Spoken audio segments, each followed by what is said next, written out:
ৰাজ্যৰ জাতিগত প্ৰমাণপত্ৰ প্ৰদান ব্যৱস্থাৰ যুগান্তকাৰী পৰিৱৰ্তন সাধনেৰে গুৱাহাটীৰ শ্ৰীমন্ত শংকৰদেৱ কলাক্ষেত্ৰত আয়োজিত গাম্ভীৰ্যপূৰ্ণ অনুষ্ঠানত আজি মিছন ব্ৰহ্মপুত্ৰ আঁচনিখনৰ শুভাৰম্ভ কৰে মুখ্যমন্ত্ৰী ডক্টৰ হিমন্ত বিশ্ব শৰ্মাই। মিছন ব্ৰহ্মপুত্ৰই জাতিগত প্ৰমাণ লাভৰ ক্ষেত্ৰত ইমান বছৰে ছাত্ৰ ছাত্ৰীসকলে সন্মুখীন হৈ অহা সমস্যাৰ সমাপ্তি ঘটোৱাৰ লগতে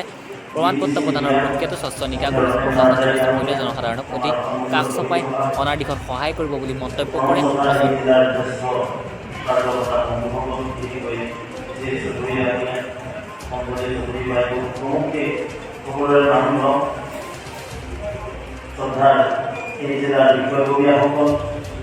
বিভিন্ন দায়িত্ব থকা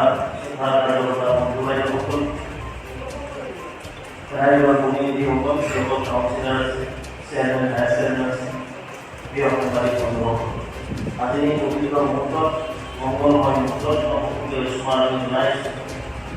আৰু যিসকলৰ চিন্তা প্ৰৱৰ্তন এই বিজেপি বাৰ্তা